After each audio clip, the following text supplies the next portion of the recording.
جی ناظرین محترم السلام علیکم ورحمۃ اللہ وبرکاتہ۔ آپ جہاں پر بھی موجود ہیں اللہ رب العالمین آپ کو حفظ و امان میں رکھے۔ اللہ پاکستان کے لیے، پاکستانی عوام کے لیے، امت مسلمہ کے لیے، فلسطینی بھائیوں کے لیے رحمتوں والے، برکتوں والے، آسانیوں والے فیصلے فرمائے۔ تو حدیث سنانے کے سلسلے میں آپ کی خدمت میں حاضر ہیں۔ تو اللہ کے پیارے پیغمبر صلی اللہ علیہ وآلہ وسلم کا فرمان گرامی ہے کہ اس بندے کا چہرہ اللہ رب العالمین تر و تازہ رکھے جو حدیث کو سناتا ہے اور سنتا ہے، پھر لوگوں کو ساتھ شیئر کرتا ہے، وہ لوگوں کو سناتا ہے۔ تو ہم بھی اسی جذبے کے ساتھ انشاءاللہ الرحمن آپ کی خدمت میں حاضر ہوتے ہیں کہ آپ کو حدیث سنائیں، آپ آگے حدیث کو شیئر کریں اور اللہ کے پیارے پیغمبر صلی اللہ علیہ وآلہ وسلم کی دعا کے حقدار بن جائے۔ تو اس لیے اگر آپ چاہتے ہیں کہ آپ کی صبح کا آغاز جو ہے وہ حدیث نبوی سے ہو، آپ کے دن کا آغاز جو ہے وہ حدیث نبوی سے ہو، تو آپ ہمارے چینل کو سبسکرائب کریں، لائک کریں، شیئر کریں اور بیل آئیکن کو دبائیں تاکہ ہماری جو حدیث ہے یہ صبح آپ تک پہنچے اور آپ صبح جب اپنے موبائل کو آن کریں تو آپ کے سامنے ایک نبی کی حدیث ہو، وہ سننے کے بعد آپ اپنے دن کا آغاز کریں، انشاءاللہ رحمتیں اور برکتیں نازل ہوں گی۔ تو ناظرین محترم، موضوع کی طرف جانے سے پہلے دلی التماس ہے کہ آپ ہمارے چینل کو سبسکرائب کریں، لائک کریں، شیئر کریں۔ تو جاتے ہیں حدیث پاک کی طرف۔ قال رسول اللہ صلی اللہ علیہ وآلہ وسلم اذا دخل رمضان فتحت ابواب السماء وغلقت ابواب جہنم وسلسلت الشیاطین۔ صدق اللہ العظیم۔ اللہ کے پیارے پیغمبر صلی اللہ علیہ وآلہ وسلم نے رمضان المبارک کے حوالے سے حدیث فرمائی ہے۔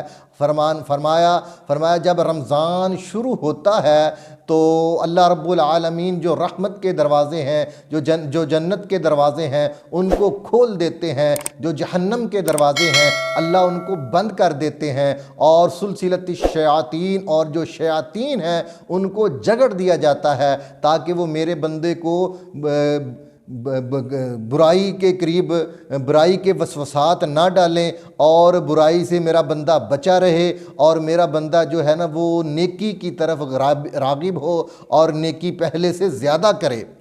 تو اس لیے شیاطین کو اللہ رب العالمین جگڑ دیتے ہیں۔ تو بعض لوگ اس پر سوال کرتے ہیں کہ رمضان میں جب شیاطین جگڑے ہوتے ہیں تو تب بعض لوگ رمضان کے روزے نہیں رکھتے، وہ اپنے معاملات کو اسی طرح چلاتے ہیں کہ جس طرح رمضان سے پہلے چلاتے ہیں، وہ گناہوں کی دلدل میں مبتلا رہتے ہیں۔ تو یہ کیا معاملہ ہے؟ تو ناظرین محترم، میں بس اس کے جواب میں ایک بات عرض کروں گا، اور میں امید کرتا ہوں کہ انشاءاللہ الرحمن میری اس بات سے آپ کو تشفی ہو جائے گی۔ یوں سمجھیے مثال کے طور پر کہ جب کوئی سانپ کسی انسان کو ڈس دیتا ہے، سانپ تو ڈسنے کے بعد چلا جاتا ہے لیکن اس کا زہر انسان کے جسم میں رہتا ہے جو اس کو تکلیف پہنچاتا رہتا ہے۔ بس یوں ہی سمجھیے ناظرین محترم کہ جب 11 ماہ شیطان ہمارے دل میں گھر کر کے بیٹھا رہتا ہے اور ہمارے نفس امارہ کو اس نے جگڑا ہوتا ہے، اور جب 1 ماہ کے لیے وہ علیحدہ ہوتا ہے تو اس کا جو اثر ہے نا وہ اس کے بیچ رہ جاتا ہے، اور وہ جو اس کا اثر ہوتا ہے وہ انسان کو برائی سے نہیں روکنے دیتا، وہ جو ہے نا اس کو اچھائی کے، نیکی کے قریب نہیں جانے دیتا۔ تو اسی طرح انسان کے 2 نفس ہوتے ہیں، ایک ہے نفس امارہ، ایک ہے نفس لوامہ۔ نفس امارہ جو ہوتا ہے یہ انسان کو برائی کی طرف راغب کرتا ہے، اور نفس لوامہ جو ہوتا ہے یہ انسان کو اچھائی کی طرف راغب کرتا ہے۔ تو جب 11 ماہ ہمارا نفس امارہ بہت طاقتور ہو چکا ہوتا ہے اور شیطانیت اس میں رچ بس جاتی ہے، تو اس لیے رمضان میں بھی ایسے لوگ جو ہوتے ہیں وہ برائی سے باز نہیں آتے۔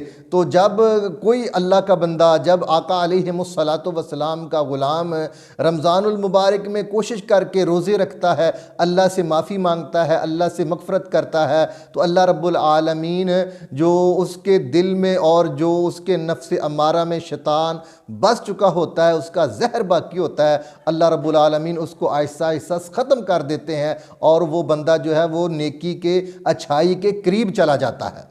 تو اس لیے ناظرین محترم ہمیں چاہیے کہ رمضان کی جو فضیلت ہے، رمضان کی جو برکات ہیں، اس کو حاصل کریں۔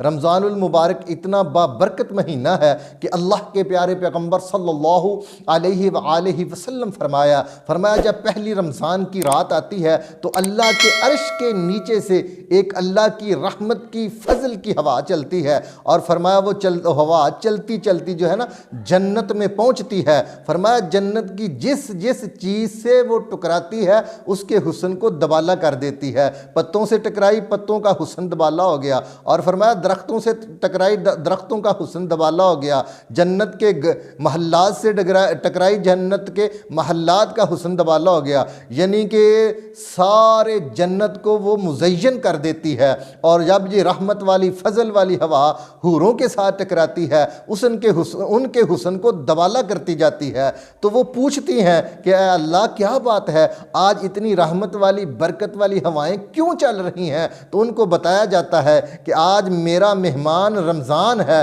اور دنیا میں میں نے اپنے مہمان کو، اپنی رحمت کو، اپنے فضل کو بھیجا ہے۔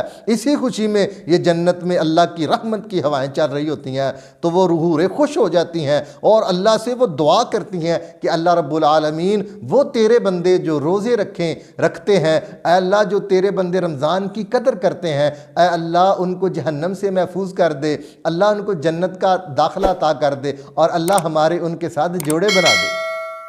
تو ناظرین محترم، یہ رمضان کی فضیلت ہے۔ اللہ رب العالمین ہمیں رمضان کی قدر کرنے کی توفیق عطا فرمائے۔ وآخر دعوانا ان الحمدللہ رب العالمین۔ السلام علیکم ورحمۃ اللہ وبرکاتہ۔